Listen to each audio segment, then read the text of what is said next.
Hello friends, Radhe Radhe. Shri Ramcharitmanas पाठ की बहुत सुंदर चौपाई अर्थ के साथ में वर्णन है, बहुत सुंदर है। सुनिए कि भगवान राम पैदल चल रहे हैं। उनके साथ ना हाथी न घोड़ा, न उनके पास कोई बैग बिस्तर सामान। पैदल ही घर से केवल एक सेट कपड़ा पहन पहन के, धनुष और अपना तरकस लेके, उसमें कुछ तीर, जो उनका अपना साइन है, हथियार है, खाली वही लेके राम लक्ष्मण और सीता जी घर से निकल गए हैं मुनि वेश में। कि उन्होंने मतलब वो कपड़े पहने हैं साधारण से और पैदल निकले हैं।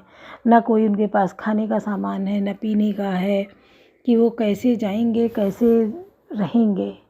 जो एक महलों में पलने वाले इंसान, सीता राजकुमारी, राजा जनक की पुत्री, कि उनके बच्चे नहीं थे, कैसे उनको ये पुत्री मिली थी वरदान स्वरूप, उसका ये कि वो बन बन भटकेगी। सोचो जनक जी का क्या हाल हुआ होगा सुन के, माँ सुनैना का क्या हाल हुआ होगा कि हमारी पुत्री बन बन भटकेगी। 14 साल, वो भी 1-2 साल नहीं, 14 साल पूरे। हृदय विदारक घटना है कि हृदय विदीर्ण हो जाए ये सुन के कि उनके बाल बच्चे महलों में पलने वाले, सोने चांदी के बर्तनों में खाने वाले, हीरा मोती माणिक मणियों के से जड़े हुए आंगन में खेलने कूदने वाले, और वो कठोर भूमि पर पैदल चलेंगे, वो भी नंगे पैर चलेंगे। कांटा चुभ जाए, कंकड़ गड़ जाए, कितना मुश्किल समय है। सोच के रोंगटे खड़े होते हैं कि कोई ज़रा देर चलने में कितनी दिक्कतें आती हैं, कहीं कुछ चुभ गया, कहीं कुछ, और वो 14 साल बराबर नंगे पैर चले। लेकिन उनकी महानता देखो कि कितने आराम से उनके सब साथी बनते चले गए। यहाँ तक कि पशु पक्षी भी उनके साथ हो गए, उनके स्वभाव से, उनके नेचर से, सब उनके अपने हो गए। चाहते तो इंसान अकेला, परिवार में अकेला हो जाता है, परिवार के लोग उसके साथ नहीं होते हैं, नेचर की वजह से, स्वभाव की वजह से। और वहाँ एक इंसान सबके साथ जुड़ गया, जो उनके साथ चल नहीं पा रहा, फिर भी वो उनको मुड़ मुड़ के देख रहा है कि अरे काश ये हमारे साथ होते, थोड़े 2 दिन और यहाँ रुक जाते, हम इनको देख पाते। ऐसे देखने में रूपवान, सुंदर, सगुण रूपधारी, तो कितना बखान किया जाए कम है। और वो ऐसे चल रहे हैं। यहाँ इंसान परिवार में 4, 6, 8 लोगों का परिवार होता है, उसमें एक इंसान का ऐसा नेचर होता है कि उसकी 8 में 4 लोगों से बातचीत नहीं होती है। ऐसा मुंह फुला के वो अलग कोने में रहता है, एक कमरे में अलग रहता है कि उसकी बातचीत नहीं होती है। थोड़ी थोड़ी चीज़ के लिए लोग लड़ जाते हैं, बड़ी चीज़ें तो जाने दो, उन्होंने तो राजपाट त्याग दिया, उसको पूरा छोड़ के चल दिए। और यहाँ थोड़ी थोड़ी चीज़ के लिए सब्र नहीं है, जबकि मारने वाला है भगवान, बचाने वाला है भगवान। तो भगवान ही हैं, मारने वाले भी हैं, बचाने वाले भी हैं, आपको छप्पर फाड़ के देने वाले भी हैं, और सब कुछ भरा पूरा गायब करने वाले भी वही हैं। पल भर में राई को पर्वत करे, पर्वत राई माहे। कभी किसी चीज़ का घमंड ना करें, ईर्ष्या द्वेष ना करें, क्योंकि ईर्ष्या पतन का कारण है। कितने सातों सुख आपके घर में भरे हैं, लेकिन अगर ईर्ष्या द्वेष की भावना है, अगले को सुखी देखकर आप सुखी नहीं होते हैं, खुश देखकर खुश नहीं होते हैं, तो आप ईर्ष्या द्वेष से ग्रसित हैं। आपको ये अपना स्वभाव बदलना होगा। अगर नहीं बदलेंगे तो कितना भी आपके घर में भरा हो, सारी सुख हो, लेकिन आप सुखी नहीं रह पाएंगे। आपका आत्मा जो है वो कष्ट से ही भरी रहेगी, और वो दूसरों के सुख को देख देख कर कुंठित होती रहती है। तो जितना दिया भगवान ने उतने में खुश रहो। आगे बढ़ने के लिए अपना प्रयास करो, अपनी मेहनत करो, आगे बढ़ो। बच्चों को संस्कार दे जाओ, धन न दे जाओ। पूत कपूत तो का धन संचय, पूत सपूत तो का धन संचय।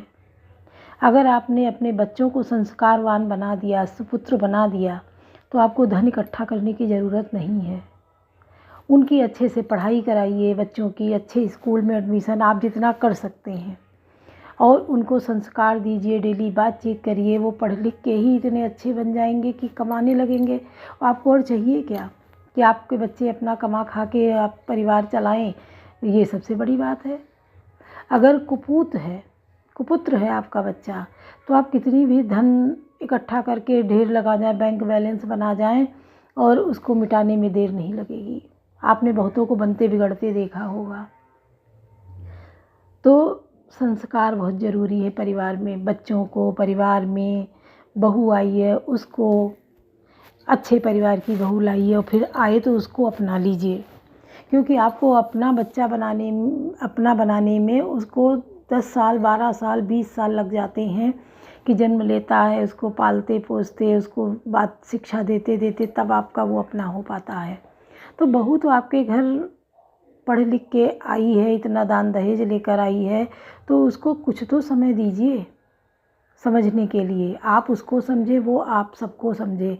आप लोग तो पूरे परिवार से आए हैं, वो तो एक अकेली आई है, अपना सब परिवार घर छोड़ के आपके घर में आई है। तो उसको थोड़ा समय दीजिए कि वो सबका स्वभाव समझे, सबका टेस्ट समझे, खाने पीने का तरीका और रहने का ढंग, क्योंकि सबका अपना अलग अलग होता है। तो अगर आप इन बातों को सबको ध्यान देंगे तो आपके घर में खुशियाँ झूमेंगी। जिधर भी आप जाएंगे आपको खुशहाली, आत्मा आपकी प्रसन्न होगी, और आपकी खिली खिली आंखें, खिला खिला चेहरा रहेगा। अगर आप ईर्ष्या द्वेष से भरे होंगे, कुंठित हो जाएंगे, आपका चेहरा रोया रोया होगा। कितनी अपार संपदा भरी हो, लेकिन आपका शरीर वो नहीं दिखेगा, क्योंकि आपके अंदर कुंठा भरी होगी। उस कुंठा को मिटाने के लिए आपको ईर्ष्या द्वेष से बहुत दूर रहना होगा।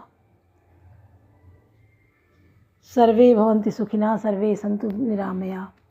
सबको सुखी देखकर खुद उसी में खुश होने की कामना करिए, तभी आप सुखी रह पाएंगे।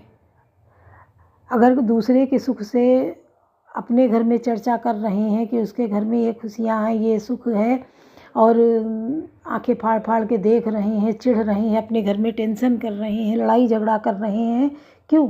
उसके घर में खुशियाँ बरस रही हैं, उनको देखकर आप अपने घर में और कष्ट बढ़ा रहे हैं। नहीं, उसके घर में खुशियाँ हैं तो आप अपने घर में उन खुशियों को लाने की कोशिश करिए। इंसान हलवा पूड़ी और बर्फ़ी मलाई खा के खुश नहीं हो पाता है, इंसान नमक रोटी खा के भी खुश हो लेता है। एक रिक्शे वाला रिक्शा चला के जो कमा के लाता है, चैन से परिवार के साथ बैठ के खाता है, और महलों के लोग रो रहे हैं, चैन से खा नहीं पा रहे हैं। तो सुनिए, कवन सो काज कठिन जग माही, जो नहीं हो तात तुम पाई। गुरु के वचन सुरति करे, राम चरण मन लाग। रघुपति जस गावत फिरऊँ, छन छन नो अनुराग। कवन सो काज कठिन जग माही, जो नहीं हो तात तुम पाई।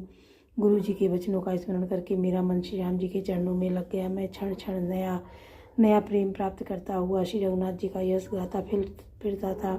मेर शिखर बट छाया, मुनि लोमस आसीन, देख चरण सिरनायो, बचन कयो अति दीन। कवन सो काज कठिन जग माही, जो नहीं हो तात तुम पाही। सुमेर पर्वत के शिखर पर बड़ की छाया में लोमेश मुनि बैठे थे। उन्हें देखकर मैंने उनके चरणों में सिर नवाया और अत्यंत दीन बचन कहे। सुनि मम बचन विनीत, मृदु मुनि कृपाल खगराज। मोहि सादर पूछत भय, द्विजायो के काज। कवन सो काज कठिन जग माही, जो नहीं हो तात तुम पाही। हे पक्षीराज, मेरे अत्यंत नम्र और कोमल वचन सुनकर कृपाल मुनि मुझसे आदर के साथ पूछने लगे, हे ब्राह्मण, आप किस कार्य से यहाँ आई हैं? तब मैं कहा, कृपा निधि तुम सर्वज्ञ सुजान, सगुन ब्रह्म अवराधन, मोहि काहू भगवान। कवन सो काज कठिन जग माही, जो नहीं हो तात तुम पाही। तब मैंने कहा, हे कृपा निधि, आप सर्वज्ञ हैं और सुजान हैं, हे भगवान, मुझे सगुण ब्रह्म की आराधना की प्रक्रिया कहिए। तब मुनि से रघुपति गुण गाता, कही कछुक सादर खगनाता। ब्रह्म ज्ञान रत मुनि विज्ञानी, मोहि परम अधिकारी जानी। तभी पक्षीराज मुनीश्वर ने श्री रघुनाथ जी के गुणों को कुछ कथाएं आदर सहित कही। फिर वे ब्रह्म ज्ञान परायण विज्ञानवान मुनि मुझे परम अधिकारी जानकर लागे करन का ब्रह्म उपदेशा, अजत अगुण अर्देशा, कलनीय नाम रूपा, अनुभव गम्य खंड अनुपा। ब्रह्म का उपदेश करने लगे कि वह जन्मा है, अद्वैत है, निर्गुण और हृदय का स्वामी अंतर्यामी है, उसे कोई बुद्धि के द्वारा माप नहीं सकता। वह इच्छा रहित, नाम रहित, रूप रहित, अनुभव से जानने योग्य, अखंड और उपमा रहित है। मन गोतीत अमल अविनाशी, निर्विकार निर्वधि सुख राशि, सोत एकता ही तो ही नहीं भेदा, बारी बीच ही होगा वहीं भेदा। वह मन और इंद्रियों से परि, निर्मल, विनाश रहित, निर्विकार, सीमा रहित और सुख की राशि है। वेद ऐसा गाते हैं कि वही तू है स्वामी तत्वमसि, जल और जल की लहर की बात उसमें और तुझमें कोई भेद नहीं है। विविध भांति मोहि मुनि समझावा, निर्गुण मत मम हृदय न आवा। पुनि मैं कहो नाहि पद सीसा, सगुन उपासन खाऊं मुनीसा। मुनि ने मुझे अनेकों प्रकार से समझाया, पर निर्गुण मत मेरे हृदय में नहीं बैठा। फिर मैंने फिर मुनि के चरणों में सिर नवाकर कहा,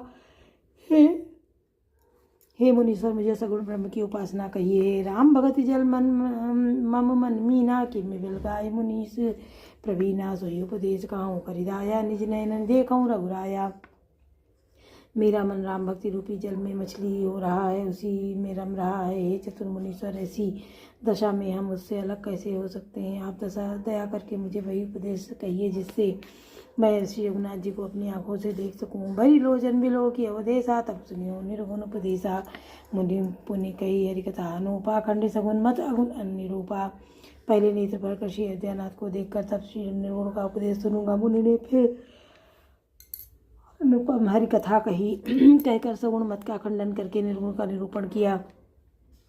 तब मैं निर्गुण मत कर दूरी, सगुण निरूपण करी हट भूरी। उत्तर प्रति उत्तर मैं कीना, मुनि तन भय क्रोध के चीना। तब मैं निर्गुण मत को हटाकर काटकर बहुत हट करके सगुण का निरूपण करने लगा। मैंने उत्तर प्रति उत्तर, इससे मुनि के शरीर में क्रोध के चिन्ह उत्पन्न हो गए। सुन प्रभु बहुत अवज्ञा किए, उपज क्रोध ज्ञानी के ये। अति संघर्ष संजो कर होई, अनल प्रगट चंदन ते होई। हे प्रभु सुनिए, बहुत अपमान करने पर ज्ञानी के भी हृदय में क्रोध उत्पन्न हो जाता है। यदि कोई चंदन की लकड़ी को बहुत अधिक रगड़े तो उससे भी अग्नि प्रकट हो जाती है। कवन जो काज कठिन जगमाई, जो नहीं हो तात तुम पाई। बारंबार सकोप मुनि करे निरूपण ज्ञान, मैं अपने मन बैठ तब करो विविध अनुमान। कवन जो काज कठिन जगमाई, जो नहीं हो तात तुम पाई। मुनि बार बार क्रोध सहित ज्ञान का निरूपण करने लगे। तब मैं बैठा बैठा अपने मन में अनेकों प्रकार के अनुमान करने लगा। क्रोध की द्वैत बुद्धि बिनु, द्वैत की बिनु अज्ञान, माया वश परिचिन्न जड़ जीव की ईस समान। कवन सो काज कठिन जग माही, जो नहीं हो तात तुम पाही। बिना द्वैत बुद्धि के क्रोध कैसा और बिना ज्ञान के क्या द्वैत बुद्धि हो सकती है। माया के वश हो रहने वाला परिचिन्न जड़ जीव क्या ईश्वर के समान हो सकता है। कबहू की दुख सब करित ताके, ते के दरित परस मन जाके। परद्रोही की होई निशंका, कामी पुन की राई अकलंका। सबका हित चाहने से क्या कभी कोई दुख हो सकता है। जिसके पास पारसमणि है उसके पास क्या दरिद्रता रह सकती है। दूसरे के द्रोह करने वाले क्या निर्भय हो सकते हैं और कामी क्या कलंक रहित बेदाग रह सकते हैं। वंश की रह द्विजन कीने, कर्म की हुई स्वरूपई चीने। क्यों काहू सुमत की खल संग जामी, शुभ गति पाओ की परित्रियगामी। ब्राह्मण का बुरा करने से क्या वंश रह सकता है। स्वरूप की पहचान आत्मज्ञान होने पर क्या आसक्तिपूर्ण कर्म हो सकते हैं। दुष्टों के संग से क्या किसी की बुद्धि उत्पन्न हुई है, पर स्त्रीगामी क्या उत्तम गति पा सकता है। भव की परई परमात्मा बिंदक, सुखी होई कबहू हरिनिंदक। राजू की राय नीति बिनु जाने, अग की राय हरिचरित बखाने। परमात्मा को जानने वाले कहीं जन्म मरण के चक्कर में पड़ सकते हैं। भगवान की निंदा करने वाले कभी सुखी हो सकते हैं। नीति बिना जाने क्या राज्य कर रह सकता है। श्री हरि के चरित्र वर्णन करने पर क्या पाप रह सकते हैं। पावन जस की पुण्य बिनु होई, बिनु जस की पावे कोई। लाभ की किछु हरि भगत समाना, जय गावे श्रुति संत पुराना। बिना पुण्य के क्या पवित्र यश प्राप्त हो सकता है। बिना पाप के क्या कोई अपयश पा सकता है। जिसकी महिमा वेद संत और पुराण गाते हैं, उस हर के भक्त के समान क्या कोई दूसरा लाभ भी है। हानि की जगह यही सब किचुन भाई, भजिए न राम नर तन पाई। आगे की पिसुनता सम कछुआना, धर्म की दया सरि सरि जाना। हे भाई, जगत में क्या इसके समान दूसरी भी कोई हानि है कि मनुष्य का शरीर पाकर भी श्री राम जी का भजन न किया जाए। चुगलखोरी के समान क्या कोई दूसरा पाप है। और हे गरुड़ जी, दया के समान क्या कोई दूसरा धर्म है।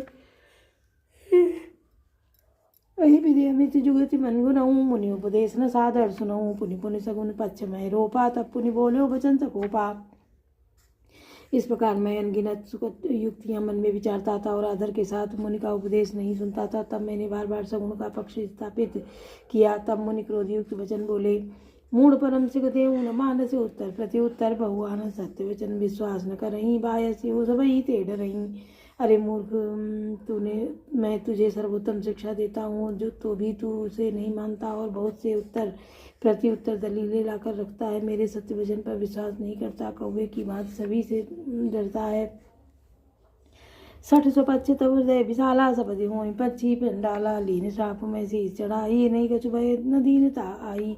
अरे मूर्ख, तेरे हृदय में अपने पक्ष का बड़ा भारी हट है, अतः तू चांडाल पक्षी कौआ हो जा। मैंने आनंद के साथ मुनि के सांप को सिर पर चढ़ा लिया, उससे मुझे न कुछ भय हुआ और न दीनता आई। कवन तो काज कठिन जग माही जो नहीं हो ताते तुम पाही। तुरंत भयो मैं काग तब पुनि पुनि पद सिर सुमिर राम रघुवंश मनि हर्षित चले उड़ाए। कवन सो काज कठिन जग माही जो नहीं हो ताते तुम पाही। तब मैं तुरंत ही कौआ हो गया। फिर मुनि के चरणों में सिर नवाकर और रघुकुल शिरोमणि श्री राम जी का स्मरण करके मैं हर्षित होकर उड़ चला। बोलो सियावर रामचंद्र की जय, पवन सुत हनुमान की जय, लाडले लखन लाल की जय।